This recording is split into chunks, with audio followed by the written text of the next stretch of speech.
Chaque jour, Charles et Carole vous présentent la leçon de l'école du sabbat.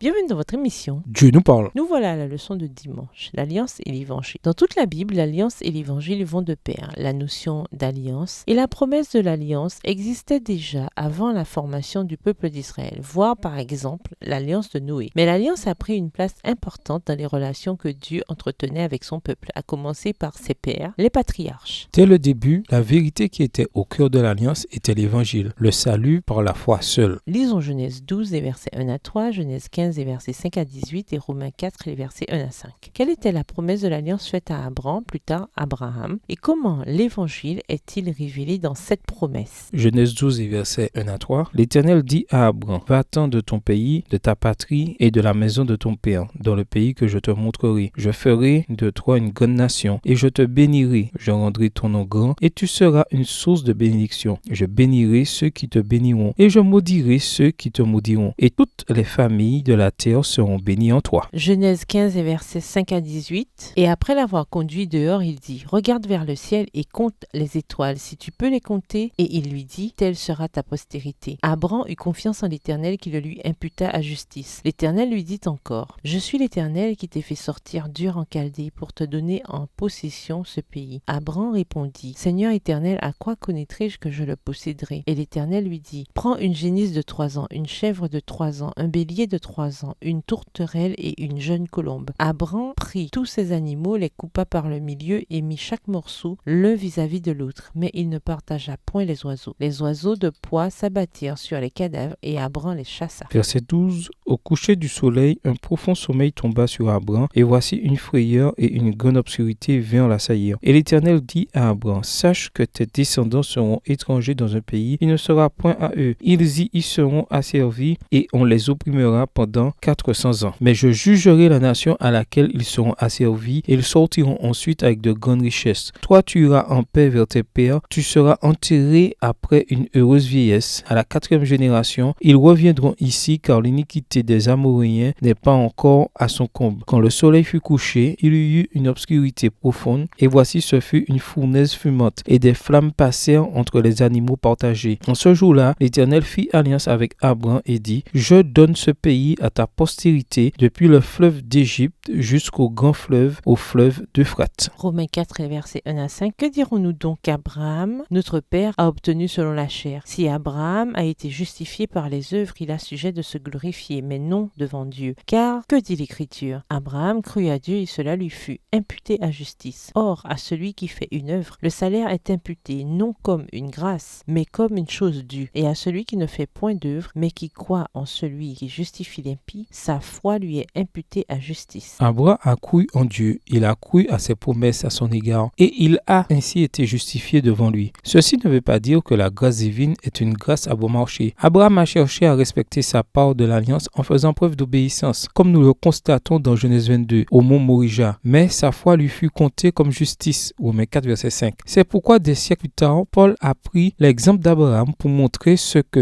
vivre selon les promesses de l'alliance que Dieu a passée avec son peuple signifiait. Ce thème est récurrent dans toute la Bible. Paul l'évoque une autre fois dans Galates 3, le verset 6, où il cite à nouveau Genèse 15, le verset 6, à propos de la foi d'Abraham, qui lui fut comptée comme justice. Et il fait référence à la promesse faite à Abraham de bénir toutes les nations par sa descendance. Voir Galates 3, le verset 9. Les promesses de l'alliance sont faites à tous, juifs et gentils, qui relèvent de la foi, au verset 7, et qui sont donc justifiés par la foi sans les actes de la loi, même s'ils sont tenus, selon l'alliance, d'obéir à la loi. Même lorsque Jérémie parle de la nouvelle alliance, il le fait dans le contexte de la loi. Mais voici l'alliance que je conclurai avec la maison d'Israël après ces jours-là. Déclaration du Seigneur. Je mettrai ma loi au-dedans d'eux, je l'écrirai sur leur cœur, je serai leur Dieu, et eux, ils seront mon peuple. Jérémie 31, verset 33. Dans ce passage, nous retrouvons un langage caractéristique du Lévitique. Je marcherai au milieu de vous, je serai votre Dieu, et vous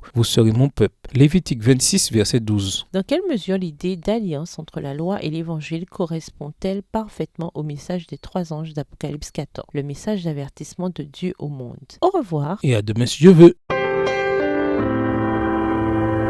Dieu nous parle.